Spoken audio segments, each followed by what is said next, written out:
Hey there, TigerShark here again with Okano. I always try to be fair with my reviews and talk about positive things. I feel bad disparaging anything someone has put work into creating. So even when there are things I dislike about the games I review, I still try to put a positive spin on it. That can be incredibly difficult sometimes. There are quite a few games I straight up decided not to post a review because the game simply sucked. This is one of those games I'm really conflicted on. I really wanted to like this one, but the negatives simply outweigh the positives. I'm choosing to do this review because I feel that it's important to explore both sides of my series, treasure and trash. And maybe the dev will happen to see this and take some advice on future projects. I know making games is not easy, so I'm not going to crap all over your creation.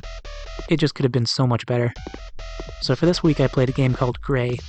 First thought I have is I hate the spelling. Gray with an E is just so much more aesthetically pleasing to me. So this is a first-person puzzle game. You wake up in a white world and have to find your way out of a colorless maze. You can paint the walls to help. The maze is super easy once you've done it. It's not very big, which is really important since there are no checkpoints and you have to start all over if you die. That's my first big critique here. Having to start from the beginning over and over and over is painful. After the maze, you make your way around some islands in a white void towards a lighthouse in the distance. You can colorize the map briefly, which allows you to control the size of some blocks to move from island to island. I've said before I enjoy challenging games. I slammed my head against the wall for so many hours in Super Meat Boy. The difficulty of Super Meat Boy is basically all skill and reaction time. The challenge in Gray isn't fair. It's kind of a buggy mess, and some elements of the gameplay are unintuitive. For example, there are moving blocks you can ride on between islands, but you don't move with the block, it slides underneath you, leaving you in place. So you have to move forward with the block to avoid falling into the nothing below. This wouldn't be the worst thing, but the character movement can be a little finicky. Absolutely sucks to miss the land or the moving block by a single pixel and then have to start back in the maze again.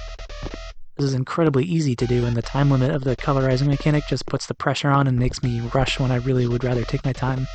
I actually had a beneficial bug at one point, where the blocks kept moving even when I hadn't colorized the area, so I was able to actually be careful with my jumps. Somehow I still messed up though and had to restart. And the worst thing that happened, I finally got to the lighthouse. But when you get there, "What do I do now?" appears in big text in the middle of the screen and you have to figure it out for yourself. I ran around for quite a while trying to figure it out. I'm not sure if I was missing something or if the game had bugged out, so I decided to restart, and that was a horrible mistake. For whatever reason, my mouse unlocked from the game and kept clicking things on my second monitor. That was just a moderate annoyance.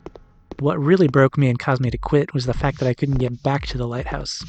I tried so many times, every time a little bug or just the crappiness of the game design caused me to slip and have to restart.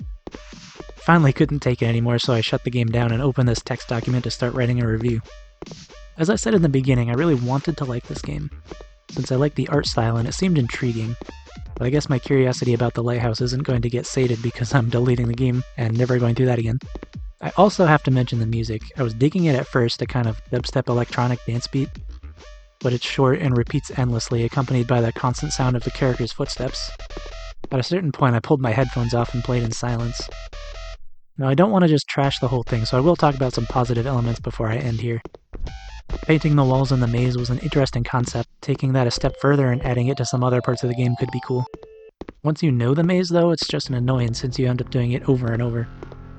The sense of mystery was what intrigued me originally. The lighthouse in the distance taunts you, drives you forward, and the minimalistic art was cool too. The character commented on the smell of acid a couple times. Did they mean like battery acid or drugs? I wouldn't know either way, my nose doesn't really work. You know, when I wrote those lines, I thought they all kind of flowed together, but looking back on it, I'm not sure what exactly I was trying to say. Oh well. The colorizing mechanic was a fun idea, but the time limit seemed inconsistent, which added an unnecessary element of stress. I don't know, the game just kind of seemed unfinished and unpolished. It could have been a good time, but unfortunately was plagued by bugs and bad design. I can't recommend this one, but I'll still leave a link if you want to try it out. I did just take another look at the game page on GameJolt, and I saw this was a 48-hour game jam, and there's a Jesus mode to walk on the water. So maybe I'm being a little too harsh. I will go back and try to finish the game real quick and see if I have anything to add. Alright, never mind. I still can't figure out what to do with the lighthouse. The Jesus mode works, but I still ran around for a while and found nothing. Oh well. Try it out if you want to and let me know if I missed something. That's all for this one, and as always, I hope you have a spectacular day.